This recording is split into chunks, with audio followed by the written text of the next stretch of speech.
अब भरत जी को ये तीनों जन्म की कथा याद है। मैं राजा था, मैं हिरण बना, हिरण से मैं फिर पंडित जी बन गया। अब मुझे किसी से प्रेम नहीं करना, अब किसी से मोह नहीं करना है।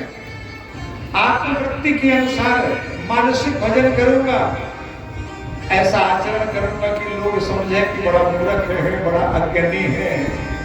भरत जी महाराज जी के पिता ने गायत्री मंत्र सुनाते हैं। कुछ नहीं आता बेटा, गायत्री मंत्र तो याद कर लो। ब्राह्मण का बालक है, 4 महीने तक गायत्री मंत्र रटाते रहे। जानबूझ के उल्टा सीधा बोले। पिताजी ने कहा ये तो बड़ा मूर्ख है, बड़ा जड़ है। और यहाँ से भरत जी का नाम पड़ गया जड़ भरत, जड़ भरत। भाइयों ने कहा पूजा पाठ तो बनता नहीं, यज्ञ करवाते तो बनता नहीं, तो हम ये काम करेंगे। अब तुम खेत में जाकर मेड़ पे डंडा लेके बैठो और खेतों की रक्षा किया करो, फसल को देखो। एक दिन भरत जी बैठे हुए उस जंगल में, उस क्षेत्र में, उस चोर डाकू रहते हैं। उनको एक बलि देने के लिए मनुष्य की जरूरत पड़ गई है, तो वो आए। अब खेत पर बैठे हुए, पेड़ पर बैठे हुए इस महान योगी भरत को पकड़ करके ले गए।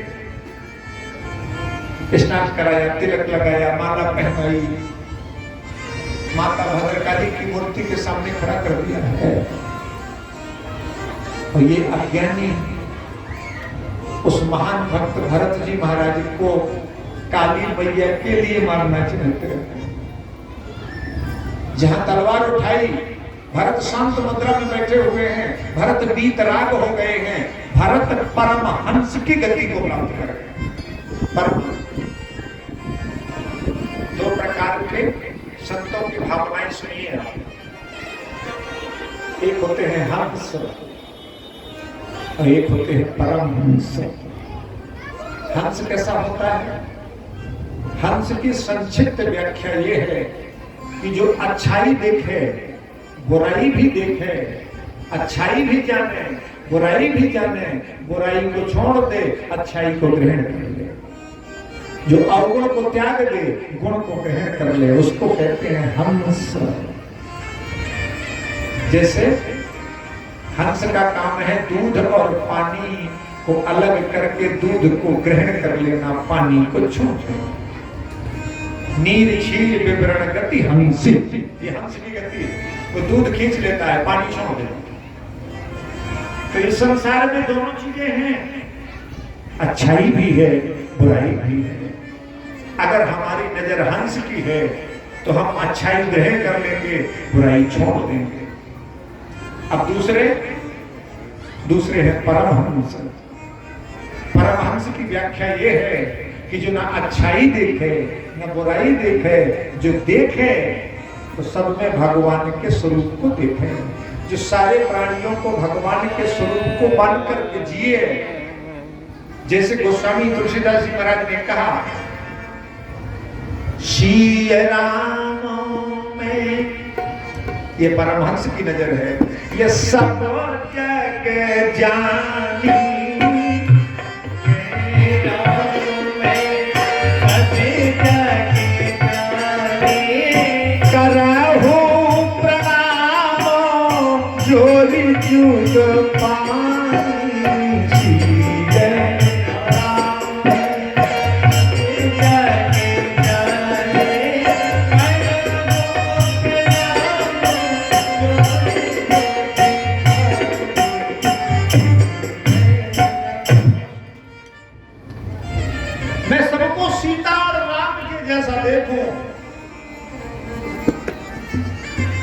निज प्रभु में देखे ही जगत के सन कवन विरोध।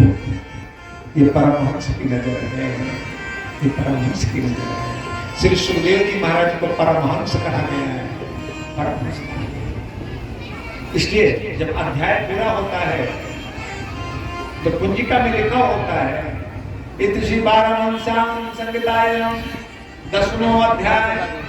ऐसे कौन कह रहा है? पारमहंस्याम संहिताम, अर्थात ये परमहंस की संहिता है, परमहंस के द्वारा कही गई। जिनकी नजर भगवत दृष्टि हो गई है, जो सबको भगवान की तरह देखते हैं, जो हर जगह भगवान को देखते हैं। ये शांत बैठे हैं, डाकुओं ने तलवार उठाई, उस मूर्ति से माता काली का प्राकट्य हो गया। माता काली ने उन डाकुओं के सर काट दिए और भरत जी महाराज के जीवन की रक्षा कर ली। भरत जी महाराज को वहां से विदा किया। आगे सिंधु देश का राजा